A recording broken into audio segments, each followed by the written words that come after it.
Pregnant and lactating women with HIV receive assistance in Côte d'Ivoire. The Joint United Nations Programme on HIV/AIDS or UNAIDS and UN Development Programme or UNDP are supporting over 330 breastfeeding and pregnant women affected by HIV in Abidjan, Côte d'Ivoire. During a period of more than 9 months altogether, 1,000 food packages and 1,000 hygiene kits will be provided to help increase food security and COVID-19 prevention for these vulnerable women. Such essential items as rice, oil, flour, soap, disinfecting gel, and face masks are included. Furthermore, the beneficiaries will be offered maternity, prenatal, and pediatric care.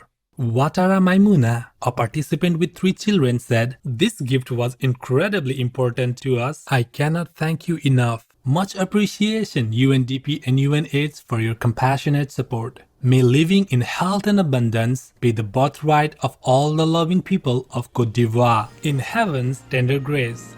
Coastal overtopping and flooding could increase 50-fold during the rest of 21st century. A recently published study coordinated by the French National Research Institute for Sustainable Development, or IRD, examined the overtopping of natural and artificial coastal barriers. This is a phenomenon that leads to flooding and endangers populations in low-lying coastal regions. The international team of researchers found that overtopping has increased by nearly 50% in the last 2 decades, owing to sea level rise, tides, storm surges, and waves. Alarmingly, they further say it could accelerate by a multiple of 50 under a scenario of high-emission global warming. Some of the projected worst affected regions include the tropics, the northwestern United States, Scandinavia, and the far east of Russia. The research was based on unprecedented global digital modeling for surface elevation, as well as updated estimates of extreme sea levels.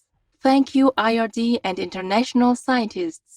May we heed this warning and immediately adopt a sustainable way of living to save the homes and lives of many, in God's infinite mercy. World's largest wildlife crossing will be built to save California's mountain lion. In response to nearly 20 years of research by the U.S. National Park Service, a vital crossing for the endangered mountain lion population and other wildlife has been proposed in Southern California. Spanning over 64 meters long and 50 meters wide, the crossing will stretch over the 10-lane US 101 freeway that sees more than 300,000 cars pass through daily. With an $87 million cost for the project, the crossing is a public-private partnership of massive scope, leveraging the resources and leadership of multiple organizations and institutions. It will reconnect wildlife in one of only 36 biodiversity hotspots worldwide. Beth Pratt, California Regional Executive Director for the National Wildlife Federation and campaign leader for the #SaveLA said, "This crossing will save the local mountain lion population from extinction and stand as a global model for urban wildlife conservation." Bravo to all involved with this critical wildlife conservation project. May the divine bless you manifold for your compassionate endeavor.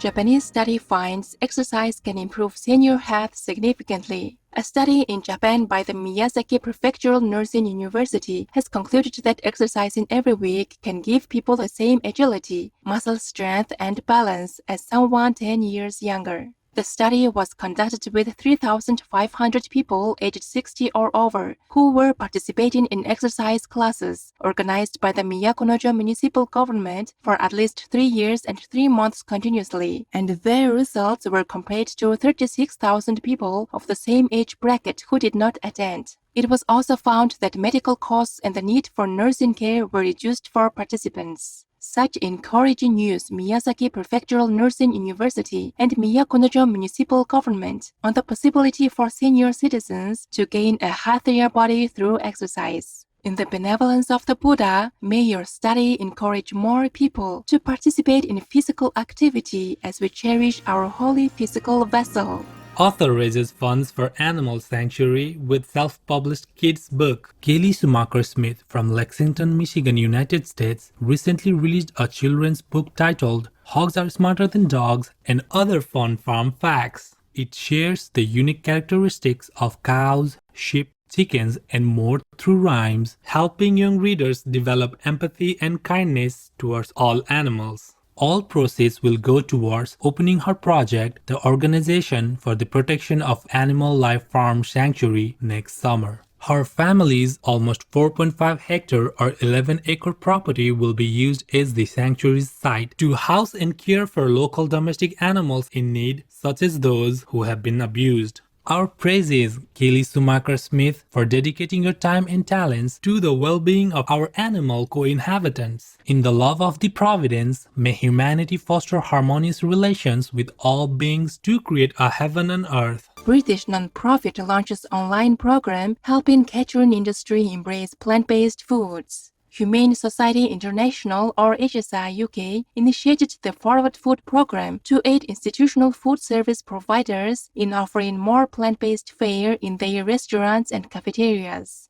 The program has already been put into practice at the University of London, University of Cambridge, Oxford Brookes University, and more. Recently, online virtual training workshops provided by food writer Jenny Chandler have been added. HSI UK has also been calling for this year's COP26 climate conference, which will be held in Glasgow, Scotland, to offer only vegan food. Celebrated Scottish actor Alan Cumming, who is a vegan, also urged that all meals at COP26 be plant-based, in a letter to COP26's president, the Right Honourable Alok Sharma. Such wonderful news, Humane Society International UK, that the Forward Food campaign has virtual training to help the catering industry be more vegan, and that you are encouraging a vegan COP26. In the devine's goodwill, may your suggestion be implemented at this year's climate conference, and all institutional kitchens soon switch to the vegan way. Australian forest seal plays in Melbourne, Australia's Yarra River. It is not a common occurrence for this marine mammal to be in freshwater habitats, because seals usually live in coastal waters.